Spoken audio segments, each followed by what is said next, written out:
And welcome back everyone to Airy Rambles About Games. So lately I've been wondering what makes a good management game, as it's a genre I love but one in which is incredibly hard to get right. With certain mechanics and gameplay, it's something I can play almost endlessly, the kind where you suddenly find the sun beaming up over the horizon after never having gone to bed the night before. Done badly, it leaves me bored, staring absent-mindedly at a screen, rubbing my eyes and wishing I was playing something else. I found myself feeling this when playing through Project Hi-Rise recently, and I was trying to figure out why. In terms of features, it is probably on par with other management games that are out right now, but the systems never created gameplay that was engaging to me. Just a little bland and soulless with gameplay that quickly becomes rather rote, and I think I nailed it down to 4 important factors. Activity level plays a huge part in how enjoyable management games are to me, yet getting that balance right between action and relief is a hard thing.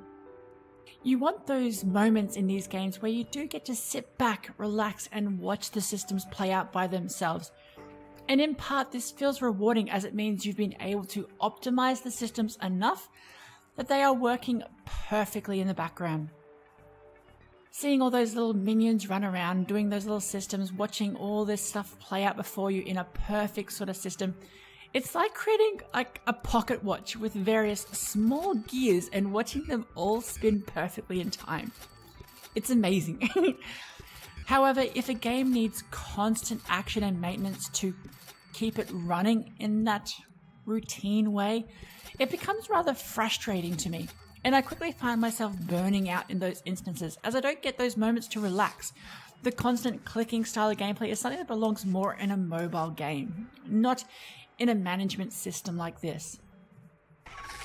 I've had these games where, you constantly have to move around units, you constantly have to watch what systems are being built, where different ingredients and resources are going, and you're constantly moving around systems and people and options and tagging stuff, and it's all too much for me. I don't play these games to constantly be active in them. I don't play them to constantly have to react, to constantly have to click, to constantly have to move. I play them in a way more like a puzzle, if that makes sense, where what you're doing is more analyzing the systems and playing and finding out what you need to do to make that little system run as perfectly and as optimal as possible, to problem solve those aspects that are needed and what aren't working, to use that quick reactive nature to move these systems around until they are in that sort of perfect routine motion. That's the game I like to play. But then the opposite is also true with, say, a perfect system running with nothing else affecting it. Suddenly, if you created that optimal perfect system and everything can run without your input, it means you've kind of beaten the game as well, and this is rather boring too. There needs to be a certain amount of maintenance needed through that long-term play. Not constant issues constantly harassing your perfect systems, but just small or even large events that occur that need your input to change and adapt the systems to complete that event. This is where the older classics like, say, Theme Hospital did it so well. The emergencies that helicoptered down shook up a well-performing hospital to require more input. But afterwards, the systems would run like more smoothly again. It's what I think RimWorld did so perfectly as well.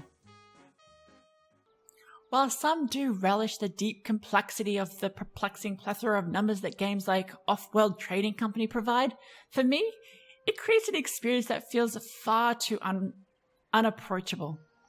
The endless amounts of numbers to look over and manage is just something I can't deal with very well. I just don't have that head for numbers and constantly monitoring, evaluating, and manipulating those numbers around me. However, there still does need to be a certain amount of mechanical complexity with the systems and how they interact with each other, as without that, it quickly becomes an experience about repetition and memorization, about fulfilling a basic set of commands that gets rather boring as well. So the balance there is having enough complexity within various systems to be manageable with a moderate amount of action, and also enough that only requires, say, basic mathematics to work out. Of course, some systems do need to be hidden in those aspects, but enough so that you can still analyze and enact a plan as you play. This is basically a management game's difficulty, and many do have certain functions to make this easier, but when it comes to these games, it isn't necessarily about removing the obvious and hidden complexity regarding numbers in interconnected systems. That just makes it, say, harder to learn such things and get better in the future. It is more about showing those elements, but changing the amount of leeway you have between success and failure.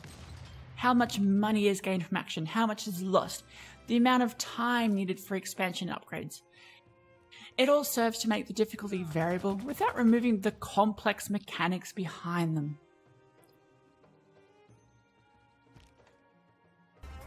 And now we get to the part that made me not want to play Project Highrise any longer, and an area I feel most management games don't seem to balance very well. Project Highrise was reasonably fun, but then, after playing for a little while, I felt like I didn't have anything else to really work for. Most of the new aspects to building my hotel were front-loaded at the beginning part of the experience, which makes it initially fun, but afterwards that boredom sets in rather quickly. I had most of the basic sets of buildings I was going to use, access to the various utilities and special event rooms, and from then on, it was merely the upgrade style of previous rooms. And well, constantly building more of that same thing. I lost interest at that point, as I felt more like I had experienced all of what the game possibly had to give. And that's the problem I see with most of them, in that everything new is constantly bombarded upon your earlier gameplay and progression. But it's a burst of novelty that can't last when this is done. I get why most games do that these days. They try to capture the attention of players in those immediate moments so as to, stand out. But with this genre in particular, it's more about, say, long-form play of watching, waiting, and working towards that next big goal you get to use. And all the title I love and I think got this aspect reasonably well was Constructor, a game about being a sort of real estate mogul and constantly building new types of houses and renting them out. The types of buildings you did have constantly grew as the game went on, but in a gradual way. I was looking forward to utilizing the next building throughout that experience and working out how to use the new aspects and prerequisite mechanics. There just needs to be a system of gradual growth, and not just in one aspect either. A gradual growth with both what you can do, the new systems, and the new abilities you have available to you. A gradual growth that is able to change the gameplay with each new addition, as this keeps a player's interest better over the long term. Lastly, there is the creativity, and I don't mean this just in the ability to be artistic with the mechanics and tools available, but more in the way of how the player is able to change the experience as they play. With each new game, allowing new approaches and play styles to it. I noticed this with my recent Project Highrise play as well, but then with the nature of the space available for building the high-rise, it just leads you to an optimal approach rather than a creative one. You just lose too much space when aiming for the creative aspects of a tower to move around where and how the tower moves upwards. And I think this is why I lost interest in the end. I ended up just going for that optimal, boring, straight up tower because it allowed you to have the most amount of space available to you. And then all my personal touch, the way I wanted to be creative with the game, was no longer there. Now, there doesn't need to be too much in the terms of creative tools, just enough that the approach and style of the individual within the game is able to differ from one person to the next, and one game to the next. Enough to build in a different way, or to place them differently if you wanted. Changes to the styles of the buildings, the people, those sort of elements.